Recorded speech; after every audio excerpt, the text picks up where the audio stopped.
Recording in progress. Recording in progress. Appreciate you all coming out today. Obviously, to kind of wrap up the game last weekend, I thought our guys had a great week of prep, and it was just really fun to see it all pay off in that game. And that was, as we talked about, a big win for our program.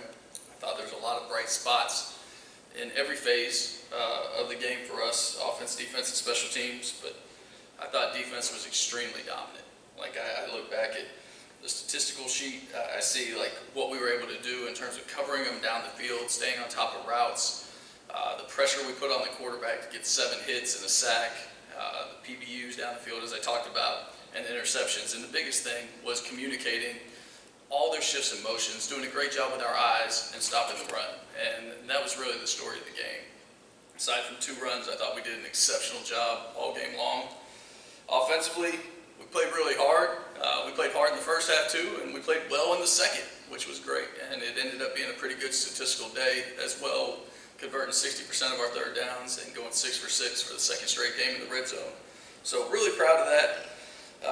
Feel like we've made tremendous progress. I really do. And you know, you look back at the last 2 games, our defense has given up an average of 219 yards a game. We held the last opponent to 175 yards and 9 first downs. Their time of possession in the second half, which is obviously a team statistic, they had the ball 6 minutes and 39 seconds in the second half of football. So that's a heck of a job by everybody from our coaching staff right down the line to every one of our players, including the look teams that I thought gave us a great look last week. Our goal this week is no different than any week. It's a fun week. It's a great week to be part of this program, but our goal is to go 1-0. And to not let our process change one bit, and understand that all the confidence that we earned from the victory last week should also be the confidence in our prep and how we go about our business week to week. Talking about this game against that team right across town, you know, celebrating the Bayou Bucket's always fun. I think the Houston Touchdown Club does some great things to make this a big deal and to make it a cool event, including the luncheon tomorrow. So I'm excited about that. Certainly we'll recognize the schedule that school across town opened up with.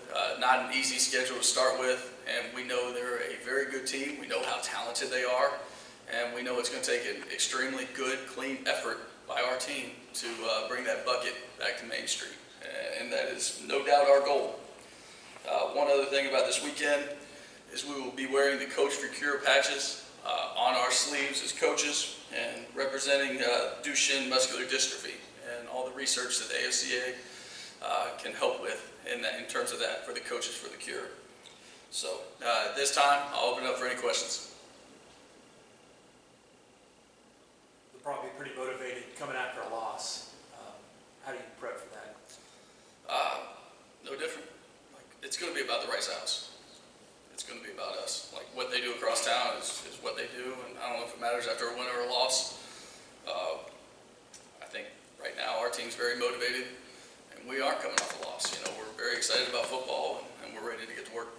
Coach, there's something about being 2-1, you know, that I guess kind of changes the way, I guess, you know, you think about the teams, like it's a different sort of mentality. Can you kind of put that in place in regards to the game that you're going into? You know, Nate, I think the record is like something we're going to look back at the end of the year and kind of judge how we did. Like, I'm proud of these guys for finding a way the last 2 weeks to win games and for preparing the right way to do so. I don't know what the record means this time of year. I guess I'm just too focused on this week, and like that's what matters. Like the record, that's done. That's in the past. We're 2-1. Good. Now let's go forward and let's see if we can improve that record. Coach, there's going to be some pretty good matchups. I think one that I'm kind of looking at is like your offensive line against their front 7. I know they like to bring pressure, and they get a lot of sacks and tackles for loss. Their defensive ends are spectacular. The effort that they play with, the physicality that they play with, those guys are just, they're everything that they're cracked up to be, in my opinion. When you watch them on film, they jump off the film. And so they're great players. We're going to have a great plan to address them and show them that we have respect for them. So again, like I think that will be a great matchup. I think you're exactly right. I think there's some stars on their defense, and it starts with those 2, whether you call them outside linebackers or defensive ends, and those 2 safeties that are all over the field are coming down and hitting hard. And that's where it starts in the run game. Now, play action pass and some of those things, like, we've got to be great. We've got to continue to take those shots and hit those shots down the field and hopefully make them pay for being very aggressive with those safeties. Coach, what have you looked at? I mean, since the SC game, you sort of seen the elevation in your guys' attitude and so forth. What, as it's stepping up, where are you from a coach's standpoint and from the rest of your coaches? How are you looking at those guys and the way they are just sort of progressing and just sort of just moving it down? Yeah, I'm just really pleased. I'm really pleased with, honestly, how we've prepared for every opportunity. I'm pleased with this team, how they were in training camp. I told them the other day, like, I'm so thankful that they're letting me be a small part of this and hang along for this ride, because it's really fun. These guys come to work. They do everything their coaches ask. It's fun to be a part of. And, again, you talk about that first opponent. I think that first opponent was really good.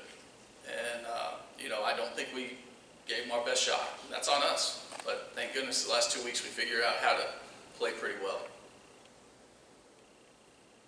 Is Tune like any quarterback you've seen since you played him last year? How unique is he?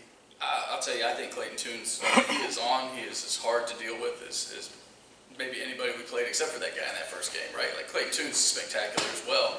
And the thing that's sneaky is he's got good arm talent. He does a good job distributing the ball. But, like, he's a sub-11 flat 100-meter guy. Like, he can really roll. And that's what gets lost until he breaks out of the pocket. And you're like, oh, goodness, there it goes. So I think that's a great challenge for our defensive front this week, to get hits on Clayton Tune and to do a great job corralling him so he can't get out of the pocket. Now, you just mentioned Clayton Tune. Can you talk about what concerns you most with their offense? Yeah, I think the playmakers do, and Clayton's one of them. Clayton does a great job, like I said, distributing the football, but when he breaks out with his legs, like, he's sneaky fast and, like, really fast. But I think when you talk about number 1 and number 4 and what those guys do in open space, like, we've got to do a great job getting to them before they can get started. I apologize if you've already been asked this already, but do you treat this like a road game since it's so close in schools, or how do you kind of? Nah, it's in our home city, man. We're going to be at our team hotel. We're going to eat team meal just like we do. Like, the bus will just deviate its path on the way to the stadium. That's it.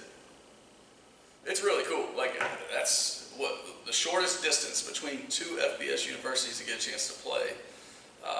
So a lot of fun there. Coach, what do you think now that you got a role going, the atmosphere on the campus in relationship to the team, and you're starting to see an atmosphere around here, an expectation that, hey, we're going to win? Are we going to win consistently or what? I don't know about outside. I just can't speak to that. Like, inside these walls, like, these people have believed for a while, and I'm glad we're getting those results, and they're kind of getting paid for all their hard work. But we've created a culture where these guys believe in each other. They believe in their own abilities, which is really cool. And we're starting to see that. When you talk about outside the walls, like, I had 300 text messages Saturday night, so somebody liked what we did. But, other than that, like, I really just don't talk to people outside these walls, except for my wife and 2 children. And again, in the off season, we'll talk to them, and hopefully they're excited about what we were able to put on the field for the entire season and how this thing ends up. But right now, it is singular focus on that team across town. I talk to you guys. I like y'all. That's about it. I got one for you, Mike. First 3 weeks, new quarterbacks, new head coaches, lots of new rosters. This is the first time that you play somebody that you're pretty familiar with. Is that how does that affect your process and your prep and what you guys do this week? Yeah, you're right. There is a lot more familiarity. There's a lot more, and certainly not just with coaches, Matt, but like you said, the quarterback, somebody we played before, the entire roster. There's a lot of those guys that, we had initial recruiting conversations with at one point or another. And so, yeah, there's familiarity with the roster. But the thing is, like, you're still going against 2 great play callers. In Dana, who does an unbelievable job and knows his offense extremely well, and Shannon. And then you look at the defensive side of the ball, and Doug Bilk, what he did last year with that defense, the way he put things together, the way they prepared for us, and then to see them end the year last year as the #1 third down defense in America, and really go up there and battle Cincinnati in the championship game. Like, I just think Doug's done a super job, and I think he's a great play caller as well. And then you talked about some of their weapons. This is kind of, you've had a development injuries in your cornerback room the past couple of years. How do you feel now that you got a full arsenal there that y'all can stack up against some of those guys, Tank Dell and Lang? Did you say corners, Matt? Yes. Yeah, I'm really pleased with that corner room.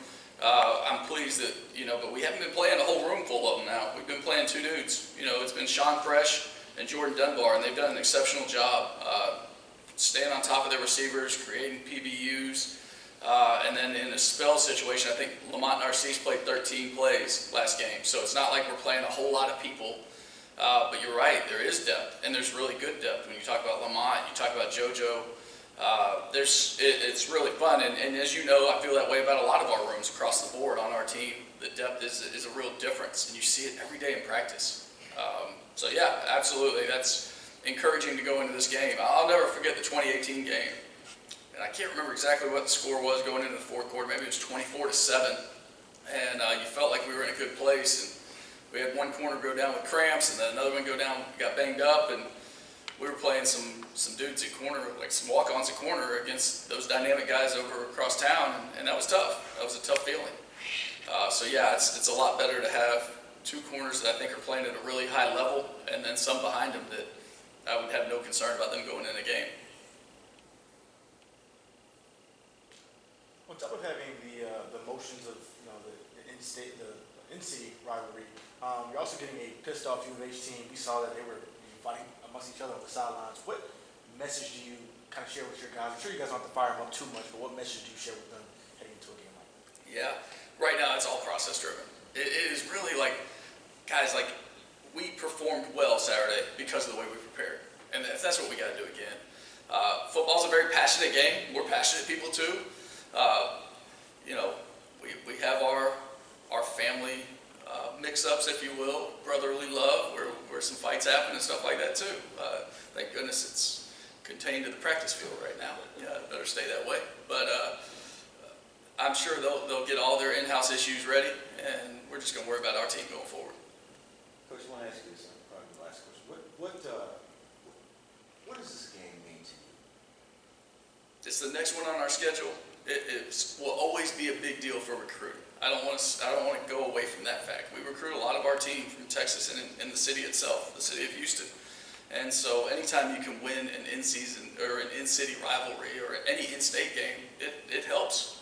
Like, it helps. But the thing for our team is, like, we got another opportunity to play together this Saturday. We've got another opportunity this Tuesday, today, this afternoon, to have the best Tuesday practice we've had of the year. And that's what we're focused on. Anything else, Coach? All right, thank you. Thank you all. I look forward to you hearing from these two over here and Luke McCaffrey, who had a great game for us, 10 catches for 105 yards and 2 tuds on Saturday, and Ikenna Enichukwu, a prototypical defensive lineman that's done a lot for our program and is affecting the game every snap he's in. So I'll leave it to Chuck to introduce the order.